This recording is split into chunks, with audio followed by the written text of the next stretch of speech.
So both graded out champions in the last scrimmage. Both have gotten better.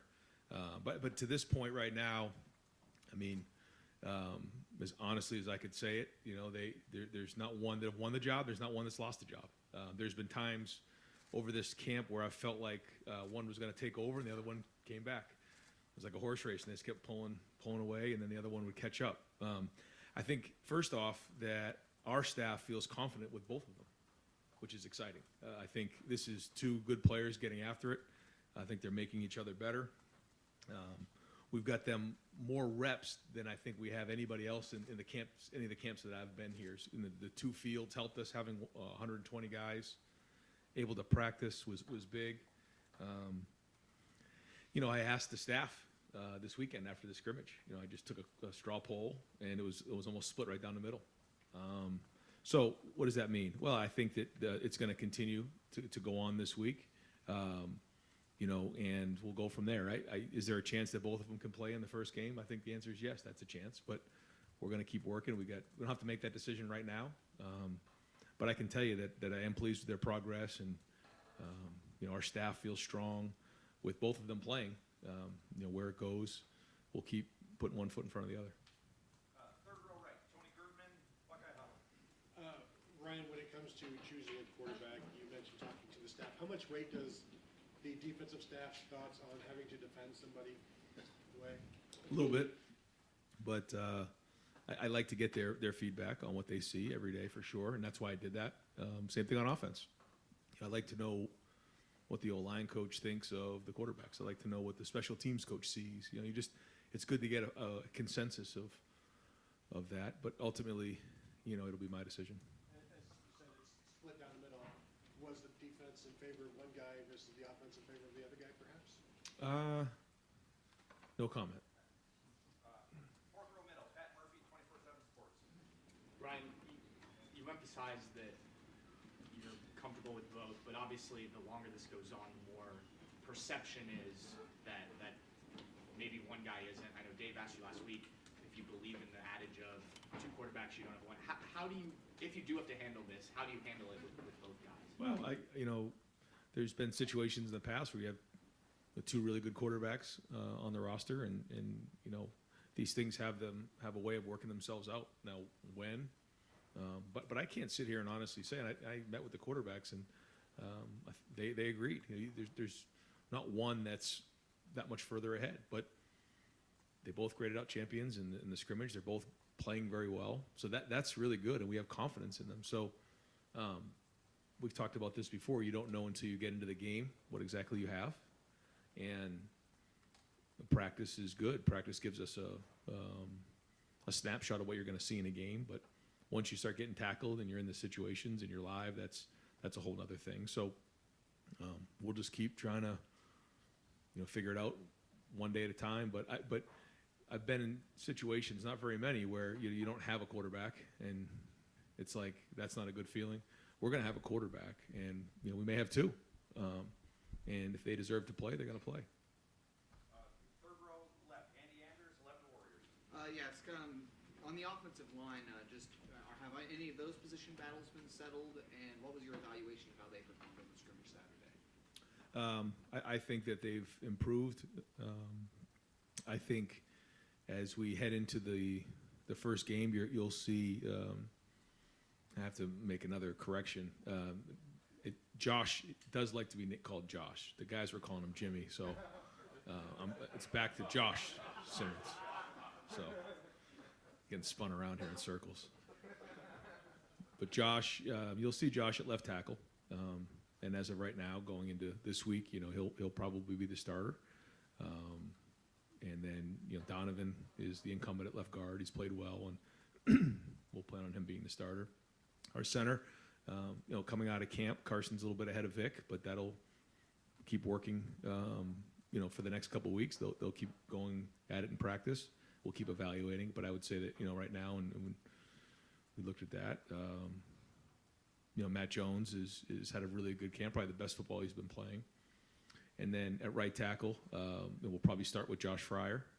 But Luke Montgomery is going to play football this year. He's got a lot of talent. He has shown that He can compete as a freshman, and we're very excited about him.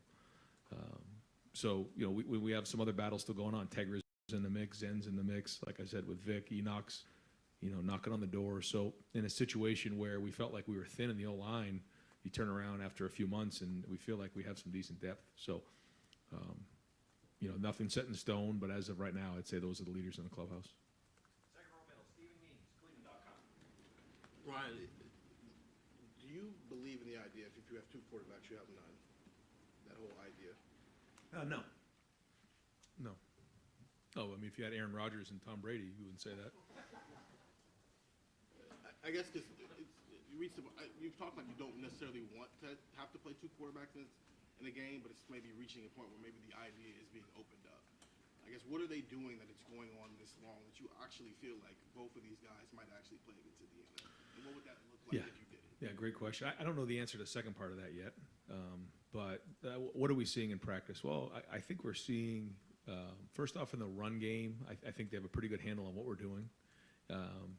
In the passing game, I think that they've done a nice job of making good decisions. I think they're getting more and more comfortable being in the pocket and getting the timing of the passing game. That's not something that it just happens. You know, it took Justin Fields a little while. CJ had a great feel for it. Dwayne, you know, that was something that came pretty naturally to him as well. But I think both of the guys are starting to really feel that rush and anticipate what's going on. But, you know, a big thing for us has been situations. I think I've mentioned that before. So we put them in 2-minute situations. You know, Kyle had a really nice drive in the 2-minute drill. So did Devin. You know, one of them was to score. Well, actually, there was 2 touchdown drives and 2-minute drills in the scrimmage on Saturday. Those are good signs. When you're seeing them play the game, you're seeing them win 3rd down in the red zone, 2-minute, because that's where you make your money as a quarterback. And we're seeing some real improvement in those areas. Now, we got to go put it on the field, and you don't know until you get into a game. But those are the areas that we're seeing the biggest improvement. Third row right, Rob Oliver, Columbus Dispatch. Yeah, Ryan, you're seeing improvement in both guys. That said, are you surprised that one has not stepped forward with the one guy's been in the system a little longer than the other? Are you surprised at all that some guy hasn't won the job? Yeah, no, I don't think so. No, I think they're both doing really well. And the quarterback is a situation that, you know, is very unique. But if you think about other positions where there's 2 really good players and they both roll, it's a lot easier than playing a quarterback because that's a little bit more rare.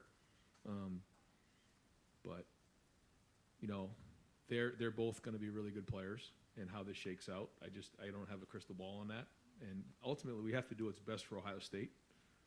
But, you know, for me to sit here and say, you know, one guy's this much further ahead than the other guy right now is just not accurate. And that's why I wanted to take a poll of the staff to see if maybe I'm not seeing this the right way. And it came back almost 50-50. And I'm like, okay, so they see it the way I see it. If you have, if it's even, Sure. intangibles, Yeah. what's the tiebreaker? Is how vocal a guy is, how much of a leader he is, how he's regarded Sure. by teammates? Yeah. Is that like, okay, we've got more than a coin flip, it's that? It's a great question, and I think it's a great thing to hit on. So, yeah, if it's all equal, you want the guy that has it. You want the guy that's the leader, the guy that's leading men into the end zone. That on 3rd and long, or you're backed up, or after a bad play, or we're down by a score, can rally the team, or can find a way to go dive into the end zone on 4th down. You think about some of the quarterbacks we've had and some of the big plays that they've had in big games. Like, that's what you need in a quarterback. Somebody that you can rally around. So, yeah, if all things are equal, we want the better leader, the better decision maker, and ultimately the best competitor. Because playing at quarterback is just constantly competing. And there's going to be good days, there's going to be bad. You have to be resilient, as we all know, especially being the quarterback at Ohio State. So those are all things that are in consideration. Right next door, Dylan Davis, Delaware Gazette. Ryan, how does playing 2 quarterbacks, if you're going to end up playing 2 quarterbacks, how does that change for like game week preparation when you start to transition to preparing for Indiana? Does that change anything about it when you have 2 guys who are trying to get ready to play that game? Well, I think first is that the other team has to prepare for 2 different guys. I think that's one thing. I think 2, we'll continue to split up the reps the way we have. make sure that guys are getting what they need. We've been getting a bunch of reps. I still see it the same way. But that's why we work so hard in the preseason to get all those reps on the two fields to make sure that we're getting all the looks for the guys. Because when you put in a play, there's a lot of looks that can happen on one play, and you have to get a bunch of them to really master that play. So we've done a bunch of that. But then, we'll kind of divvy them up, the way that's appropriate based on how we're going to play the game. You said that you were looking for a sizable gap. Is it still reasonable to think that gap could materialize with the time you have left? 1,000%. When I met with the guys yesterday, I told them that. I mean, one guy may just kind of take a step forward and then play the whole game. That could happen. So we'll see. But yeah, everything's an evaluation right now. But if I sat here right now, I think both deserve to play. Yeah. Right behind him, Spencer Holbrook, Letterman Road. Ryan, I just as it pertains to quarterback, you're saying not everything's set in stone on the offensive line. How much of this is just the same mindset that you're keeping from the spring, where you were keeping track of everything and making sure everything was competitive? You guys might, is there a level of you guys might have an idea of who's going to play, but you don't want to name them because you're trying to keep it competitive through the entire offseason? I hear what you're saying. I think that's just naturally happened, but I think that the competitiveness has made both of them better. But no, this is not something that I think I said earlier. Would have liked to have had somebody emerge, ideally, but that's okay too. We were thinking about Max Duggan last year, right? He was a backup going into the first game of the season, and he ended up winning the Heisman Trophy. You think about some of the situations. You had Tua and you had Jalen Hurts, and you've had different situations. The national championship year with 3 different quarterbacks playing. So there's precedence behind it. So and I think the more these guys play, the more we'll get a feel for in game how they're going to play. The common progression in some of these guys who play is young in their career on the offensive line is like Donovan played that Bison role, and then Josh played that Bison role. It kind of set them up to play the next year. Do you envision that as like a role that Luke Montgomery can kind of take a hold of and get experience? Yeah, it could be. It could be. Yeah. I mean, we feel like we have some pretty good tight ends now, but yeah, I mean, those are the types of things we're looking for, to get Luke involved. He's done a nice job, and everything you invest in Luke, you're going to get back down the road. Back wall, Jeremy Birmingham, Rivals, the podcast. Brian, when you watch a young quarterback roll to his right, step up into the pocket, and then throw a game-winning touchdown with 20 seconds left in his first high school varsity game, do you hear more about that as a dad or a coach? As a dad, yeah, it was a pretty cool moment. Now, for this group, have you noticed any sort of discernible difference in the way the team responds to Kyle or Devin, or is that down the middle? I mean, it seems like outside looking in, we see they have very different personalities. Devin is a little bit more outgoing. Yes. Kyle's confident, but he's quiet. Yeah. Do you see any differentiation in that respect? I've been looking close, but you're right. They both have different personalities. Kyle has built relationships in the locker room, outside of the Woody here for 3 years, and he's got a good group. I mean, the guys really rally around Kyle. They believe in him. They trust in him. They know who he is. Devin has really in the last 6 months really stepped up in that area. He's got a lot of juice. He takes command on the field. You can feel that when he's out there. So both a little bit different styles, but I've been watching close to see how the team rallies around each of them. I don't quite feel it's one way or the other. I think they're out there practicing. I think as we get closer to the game and we start playing in games, I think you maybe feel that a little bit more. But right now, like I said, I think that if you asked our players, they believe in both of those guys. Internally, you pick both of these quarterbacks in the recruiting process. How much of that in your mind is going back to what came with, is there a differentiation in your mind when you were recruiting them? Like, what made them special and where they are now? Are they both where you expected? The thing we say in recruiting is that the best we can do is we're going to put you in a room with other 4- and 5-star guys and let you compete it out and find out where you go, and that there's going to be good days, there's going to be bad days, but in the end, you just got to keep coming back and being resilient, because that's a huge part of playing quarterback, working through adversity, working through tough times. And the one thing for Kyle is, he's been here now for 3 years, he's seen it, and, probably could have gone somewhere and played as freshman or a sophomore, but he stuck in there and he's been loyal, and so I give him a lot of credit for that. And you look at Devin, who came here when that was a pretty packed quarterback room when he showed up, and he didn't shy away from that competition. So both unique stories, but that have gotten to this point right now, and then Tristan and Lincoln have their own story. So that's one of the things that makes that room great, is that you know you're going to be in there with really good players. Fifth row right, Cameron T. Robinson, The Athletic. Ryan, as you guys prepare for Indiana, at what point do you just say, okay, they're both going to play, we have to figure out who's going to get the first drive, how you're going to divvy up the rest of the game? Yeah, probably. We'll work on them a little bit this week. We'll still be mostly good on good, but we'll start to mix in some stuff. And then as we get into game week, that's where you got to really start to have a plan on how you want to do it. So is it for you play this week out, and if they're still even, they're both playing against Indiana? Yeah, that's fair to say. Second row right, Bill Landis, Rivals, the podcast. Ryan, you understand the psychology of this position, having played it. Like, I'd imagine 99%, if not 100% of quarterbacks would rather be in a situation where they know they're the guy and not, rotate every other snap, whatever your plan is you come up with. Sure. How has your viewpoint on that maybe evolved as you've gone through this camp? Was there ever a point early in your career where, like, I don't like the idea of a two-quarterback system, but now that you have two, have you changed your mind at all on the feasibility of that?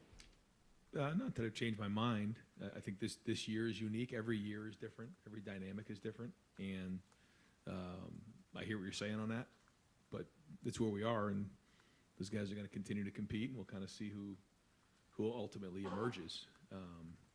I'd be surprised if it continues throughout the season. Once you get into the games, but it's been close. It's been back and forth, and I think to your point, you would like to have somebody who's the quarterback to play the whole game, but for me to say, hey, this guy should just play the whole game and the other one shouldn't, that's not the right thing to do right now, because they both deserve to play at this point.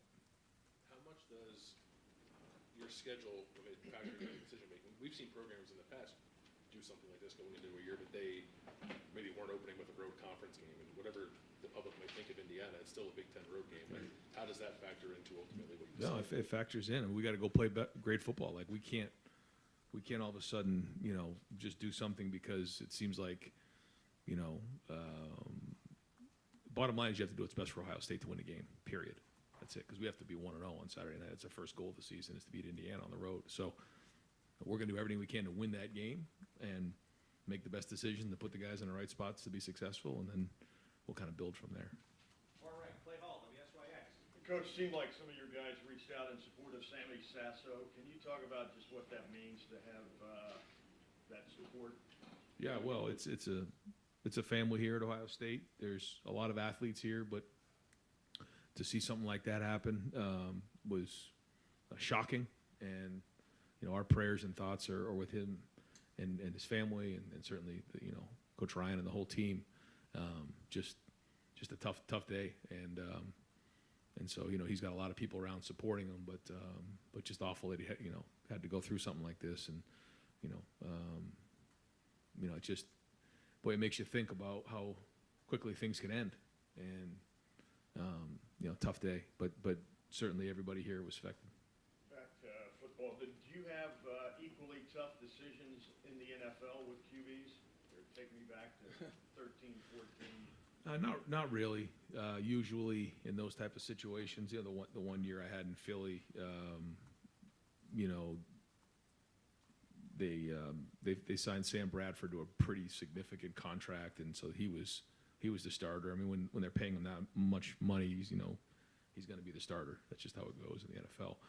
The year in San Francisco was a little different. Kaepernick was coming off of the year before and a little bit injured, and then Blaine Gabbert was there, so that was kind of back and forth, and Blaine started the first, I think, 6 or 7 games, and then Cap took over for the remaining half of the season. So, went through it a little bit there, but NFL's a little bit different just because of the contracts and how they're signed and drafted. Is the criteria different as well when you're choosing? No, I think they're pretty similar, actually. Third row middle, Dan Hope, 11 Warriors. Ryan, you guys had at least six captains in all of your previous seasons, you had only 3 this year. What was the rationale behind that? Yeah, when we vote, we have a leadership committee vote in February for our leadership committee, and then we re-vote after the spring season to find out who's on the leadership committee. And then by the time we get to the captains, we've already kind of had 2 votes, and guys have been put into leadership roles. And so I felt like we had a pretty sizable leadership group. But, when we vote, we try to look at, where is there a gap? Tommy and Cade were significantly higher than everybody else, and then the third one was Xavier. And because he was Block O, because it was the 6th year, because he was the 3rd leading vote getter, we felt like it was appropriate to name him as the 3rd captain. And then from there was a sizable gap. Now, part of that was because a lot of other guys got over 10 to 15 votes, and it was spread pretty good. And there was some 3rd-year guys in there, and but when you have 5th-year guys and 6th-year guys who have been around, it's just a little bit of a different feel, just a little bit more of a maturity there. But that doesn't mean the other guys aren't going to be leaders, and we talked about that out in the field. But we just try to look at the numbers and figure out, where the gap is and what's appropriate. And we felt like these 3 were the best. And I think our team did a good job of voting because, we had C.J. Barnett and James Laurinaitis speak to the team about what it means to be a captain, and they hit the nail right on the head. So. Proud of those guys. Think it's the right group. Do you think there is a benefit to having a smaller group of captains? I think every team is different. It's kind of like, you think about some teams where if you don't have, 1, 2, or 3 guys that you feel really strongly about, then sometimes you spread it, 4 or 5. And that usually is indicated by the way it's voted on. This year, there was a pretty strong gap in there, and that was clear. And it worked out, 1 on offense, 1 on defense, and then Xavier is going to be a huge contributor on offense, but he's also played, over 700 snaps on special teams. So you really kind of have an offense, a defense, and a special teams. And so that just worked out. Second row middle, Nathan Baird, Cleveland.com. I think there's a conventional wisdom that when you got 2 guys who are that even, that maybe the tie should go to the young guy because when that guy gets all the first team reps, maybe that development would kick in, they would pull farther away. Where do you see a flaw in that logic? Do you see it? No, I think. No, I wouldn't say that. I think if all things are equal, you probably go with the guy who's been in the program longer for at least for the first snap, and you go from there. But like you said, we'll have to just keep evaluating it. There's a lot of different ways to look at it, I guess. You said that when you took that straw poll that it was almost even. So why didn't that sway it one way or the other? Because that would imply that somebody came out ahead there. Did it not jive with how you were seeing it? Or? I just wanted to get an idea what they were thinking. Deep right, Joe Newsom, WCMH. Xavier Johnson wearing the Blanco this year. What stands out to you about his journey? When you think about somebody who came in as a walk-on, earned a scholarship, had that touchdown catch in the Notre Dame game, then the next play runs down on kickoff and gets a tackle inside the 20-yard line. The touchdown against Georgia, he played running back for us, had that long run against Indiana. He's played over 700 snaps on special teams here. And we say that when you play on special teams, you become a better football player. You're learning how to play every day. Every time Coach Fleming is in here in a special teams meeting, the guys in there are learning about football, how to play in a football position, how to strike at the point of attack, how to avoid contact, how to make contact. And Xavier Johnson is the ultimate example of that. We had Nate Ebner come by practice today. He just watched him practice, and this guy who played in the NFL for 10 years on special teams and made a career out of it. He didn't even play high school football. And so it's just a great example, Nate and now Xavier, of guys who are self-made. They had a certain level of talent, but they acquired discipline, so much skill in their life that they've had success. And to get Xavier to come back this year, he's going to be a big part of our team. Front row right, Austin Ward, Rivals, the podcast, 97.1. Ryan, with the training camp portion over, is there something that played out that surprised you, that you weren't expecting when you guys started camp? Let's see. I mean, we'll see where the O-line's at, but I think some of the additions we've had and some of the work that's been done, I think that we made some really nice progress there.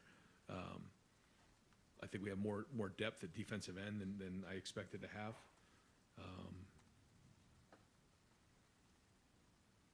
That's probably the biggest takeaways overall.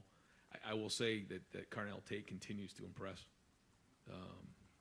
To go through what he's been through this month and then just to continue to show up every day and play the way he's playing, you're talking about someone who not only has talent but has maturity at a high level. I've been very impressed with Carnell. I think the other thing that's noticeable is when you come out to practice, you see the defense getting their hands on more balls overall. I think they're challenging more aggressive, a little bit older, and a lot more length. Just if you watch our defense go out there, you just look at that defense, it's got a lot more length and size than maybe we've had in the past. The debate with, or I don't know, the discussion with Carnell in the meeting room, how do you fit him in when you have that top three coming back? What are some of the ideas there? I mean, those are all things we'll have to figure out as we get closer to the game, but there's a lot of snaps. We'll rotate guys the long season, so those things find a way to work themselves out at that position. But he just keeps stacking days and keeps impressing. 4 for right, Andy Baxter from Letterman Row. Ryan, you mentioned last week that the kicking battle was back and forth, and you wanted to get it settled by the end of last week. Where's it at with Jaden and Parker right now? I have not talked to Parker about a final decision on that yet, and I plan on doing that this afternoon, so I can probably have an update for you next time I get with you. What more do you need to see from either one? Probably nothing more. I think we probably have an idea where we're going into the first game, but I want to talk to Parker before I mention anything to you guys. Front row, Joey Kaufman, Columbus Dispatch. Ryan, with Josh at left tackle, what has he shown you over the last week since he kind of moved there that sort of solidified him there? Yeah, ability off the chart, talent off the chart, just jumps out, movement, strength, just needs more and more reps, needs to keep playing, but has a chance to be as good as he wants to be. Does the fact that when you were kind of weighing all your options, the fact that he has a full year of starting experience, how much did that sort of tip things for him? A little bit, but I walked by him the other day and I said, this is just like San Diego State. And he said, yes, sir. And then I walked away and he says, Coach, this is nothing like San Diego State. So, I mean, he's going to, be in a different environment. But he has played, and they play very, very good football there. And they play against good teams. So that's a good sign. And he's competing every day. Every day he's going against, JT and Jack and Kenyatta, and it just keeps coming at him. And so he's responding well to that. So that's good. Definitely not a finished product at all, but he does know what it feels like. He knows what it's like to play a season and all that. So that is helpful for sure. But it's going to be a different challenge for him. Right next door, Tim May, Letterman Row, Tim May podcast. Thanks, Jared. I'm not going to ask you more quarterback questions because you've answered those about 10 times over the last 3 weeks. I do want to ask this. Rodgers or Brady, which one would you have started? I would have played them both. When you look at what y'all did in the transfer portal this year with Tywan Malone bringing what he's brought, looks like to the middle of that defense, at least substantial depth. Josh, don't call me Jimmy Simmons at left tackle. Davis and Igbinosun. Did y'all hit home runs there? How would you describe what y'all score? Tristan Jebbia, a guy who's played and is offering obviously leadership in that quarterback room, even when he's not the starter. Yeah, I don't want to say that yet because we haven't played a game.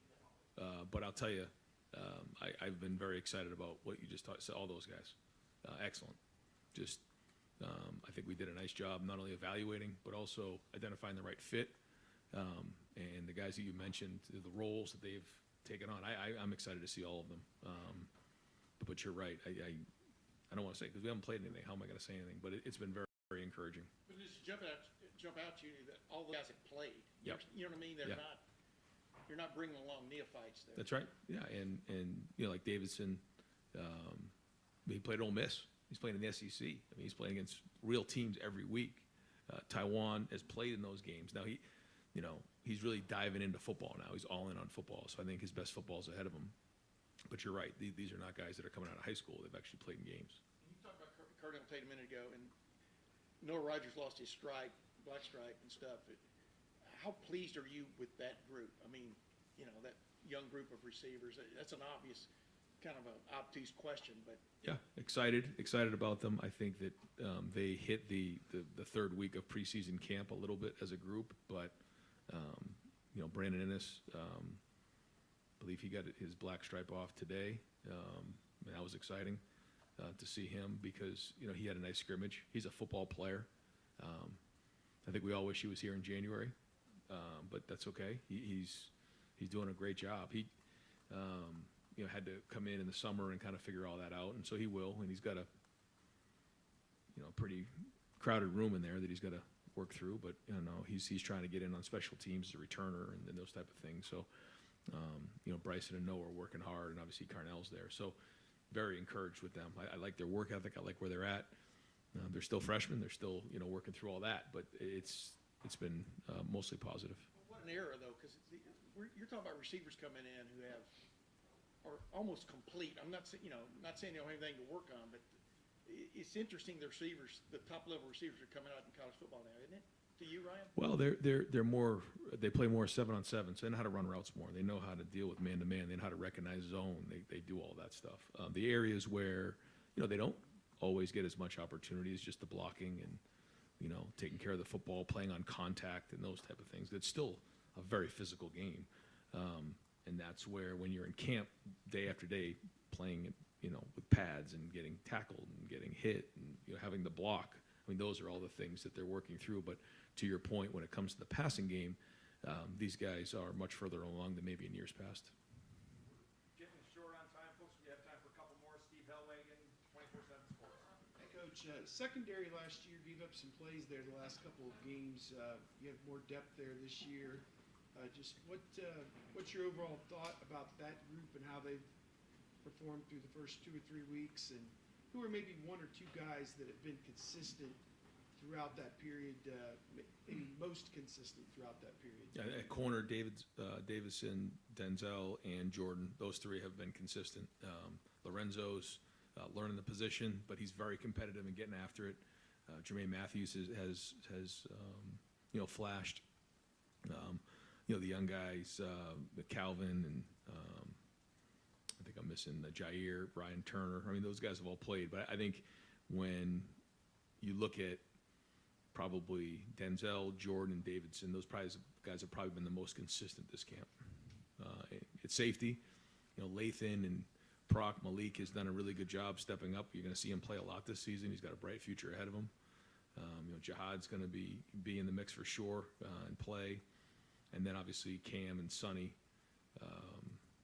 have done well. Cam's missed some time recently, but we'll get him back in there soon. And got him back out there today, I think. So, no, I mean, they're like you said, we have more depth than we've had in the past and more length. Front row, middle. Bill Rabinowitz, Columbus Dispatch.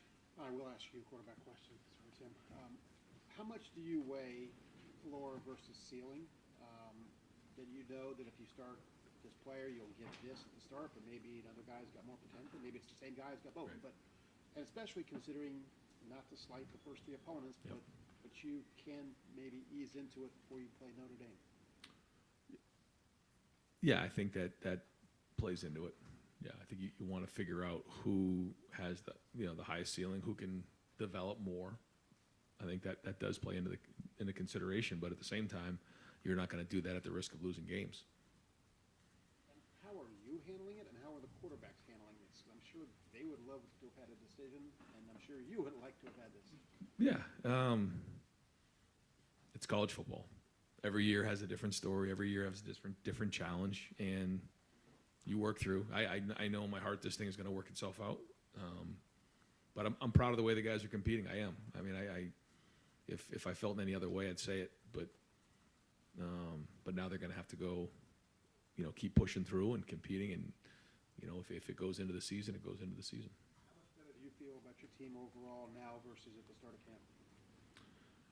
Yeah, I mean, we'll see. We got to go play football, but I think I mentioned to you before that I feel like this is a more veteran team. You know, how do you know? You're just more consistent every day. You know what to expect. Tommy Eichenberg, just how many times has he seen counter now in his career? He can call it out before it even happens. He looks at the guard and he starts yelling counter. Like that just it has a different feel to it. So excited to get on the field. Looking forward to kicking off this first game and go see what we got. And then the journey begins. It's a long road all the way to the end of the season. But our first goal this year is to beat Indiana. Second one is to win all the other games leading up to the rivalry game, and then we're going to go from there. And final questions, Doug Lane-Maurice, the podcast, Kings of Columbus. Ryan, sometimes you have a quarterback competition, sometimes you don't. Based on the level of play that you've seen from the quarterbacks, if one of them wasn't here and you were getting ready and the other one was going to be this one, how would you feel about that quarterback if he wasn't in a competition? Yeah, I feel good. Feel good that we have a good quarterback that we're going to develop and continue to build on. And I mean that's what I'm saying. I think that we have confidence that these guys can go in and play at a high level. Now, how high? The expectations are pretty high around here, and I think that's where we're not sure, but yeah, I would say that we feel good with both of them right now. So if you're in a place where, based on their level of play, you feel good about both of them, then it really is sort of the process of how you make this decision, how they play. What do you have to do so that process doesn't go wrong? You know what I mean? Well, like, hey, we have two good quarterbacks, but somebody got in his own head because he was in a competition. Like, what is there any, not fear, but is that something to think about? I guess, but ultimately it's going to come down to how well they play. I mean, you guys are going to see them play here. Maybe two, maybe one. We'll see. But in the first game, and we'll start to evaluate that, and we'll see. Because ultimately, it's going to come down to how well they play, and then it's going to kind of go from there. And I mean, will I be surprised if we get into week 6 and both of them are playing exactly? I guess they could be, but usually when you start getting into games, you start to see somebody pull away. And I thought maybe that would have happened by now, but it's neck and neck. There was a point twice in camp where I thought one was pulling away from the other, and then 2 practices went by, and the other one really played well, and the other one kind of leveled off.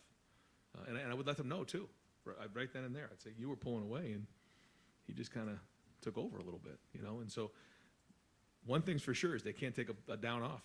They can't take a play off, and they're pushing each other, and that's good. I kind of use that racehorse analogy. I mean, they're running down the stretch against each other, and one pulls away, the other one goes. I mean, they're going hard. So, the bottom line is, that finish line isn't, right now. I mean, we're going to keep going and keep running, and give them the opportunity, and we'll just keep evaluating it.